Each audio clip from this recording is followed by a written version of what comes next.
UP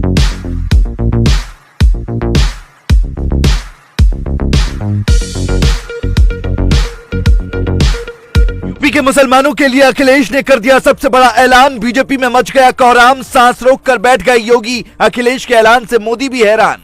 Akhilesh Yadav ने मारा नहले पर दहला, मायावती और योगी नहीं कर पाएंगे कोई खेला। मुस्लिमों ने भी अखिलेश के साथ देने की ठानी, बदल गई सारी कहानी। चाचा शिवपाल आजम खान ने भी दिया अखिलेश का साथ, डिंपल यादव ने भी संभाली कमान। बीजेपी खेमे में अखिलेश ने मचा दिया सियासी तूफान। अखिलेश यादव ने मुस्लिमों के लिए एक ऐसा प्लान बनाया है जिसके बाद से लखनऊ से लेकर दिल्ली तक सियासी हलचल मच गई है। मोदी योगी सरकार की भी टेंशन बढ़ गई है। वहीं एसी कमरे में बैठकर सोशल मीडिया पर ट्वीट करने वाले बाबा भी अखिलेश के प्लान से घबरा गए हैं। जबकि सियासी दांवपेच खेलने में माहिर मायावती को अखिलेश ने ऐसा झटका दिया कि वो भी अब कुछ बोलने से बच रही हैं। दरअसल हाल ही में मायावती ने मुस्लिमों के लिए ट्वीट किए और सरकार का विरोध जताया, लेकिन अखिलेश ने जो किया उसे देखकर सब हैरत में पड़ गए।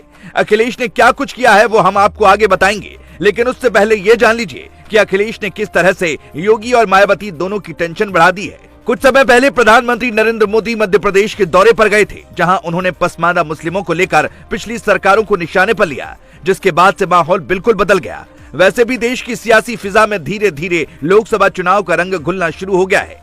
पक्ष विपक्ष दोनों अपने तर्कश में ऐसे तीर रखने की कोशिश कर रहे हैं जिससे 2024 की लड़ाई ज्यादा मुफीद हो, और अखिलेश इसके लिए पूरी तरह से चुनावी मैदान में बाजी मारने को तैयार हैं।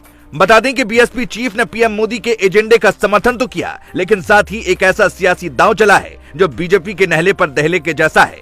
मायावती ने तो दांव चलकर अखिलेश यादव के लिए नई मुसीबत खड़ी करने की कोशिश की, लेकिन अखिलेश तो अखिलेश हैं। उन्होंने नेताजी की तरह जमीन पर उतरकर लोगों के बीच जाने का फैसला किया, जिसके बाद मायावती की हालत पस्त हो गई। बता दें कि हाल ही में मुस्लिम पर्सनल लॉ बोर्ड के सदस्यों से भी अखिलेश ने मुलाकात की थी, जिसके बाद सियासी गलियारों में भी ये चर्चा थी कि अखिलेश ने अब योगी सरकार की टेंशन को बढ़ा दिया है, क्योंकि अखिलेश अब हर वर्ग के लोगों को अपने साथ लेकर चल रहे हैं और मुस्लिमों के लिए भी आगे की रणनीति बना रहे हैं।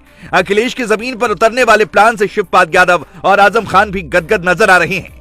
वहीं डिंपल यादव भी एक नई रणनीति पर काम कर रही हैं और पार्टी संगठन को मजबूत कर रही हैं। हाल ही में अखिलेश यादव ने अजमेर में ख्वाजा मोइनुद्दीन चिश्ती की दरगाह में चादर पेश कर देश और प्रदेश में अमन चैन की दुआ मांगी, जिसके बाद मुस्लिमों में एक नया जोश देखने को मिला। मुसलमान खुलकर अखिलेश के साथ आ गए, लेकिन इसी बीच अखिलेश यादव ने सबसे सुलझे हुए सवाल का जवाब दे दिया। उन्होंने साफ कर दिया कि जो गठबंधन बनाया गया है उसमें प्रधानमंत्री पद के लिए कई सारे चेहरे मौजूद हैं। इससे पहले अखिलेश ने ही कहा था कि युवा चेहरों को तवज्जो दी जा सकती है। इसका सीधा सा मतलब था कि उन्होंने इशारों में बता दिया था कि उन्हें भी प्रधानमंत्री पद का उम्मीदवार बनाया जा सकता है। यादव और मुस्लिम फैक्टर हमेशा अखिलेश यादव के साथ रहा है, लेकिन अब पसमानदा मुस्लिमों की चर्चा अचानक से बढ़ गई है। इसके पीछे एक रणनीति है। देश के 80% से ज्यादा मुसलमान पसमानदा हैं, इसीलिए बीजेपी 2024 से पहले इस समुदाय को अपने से जोड़ने की कोशिश कर रही है।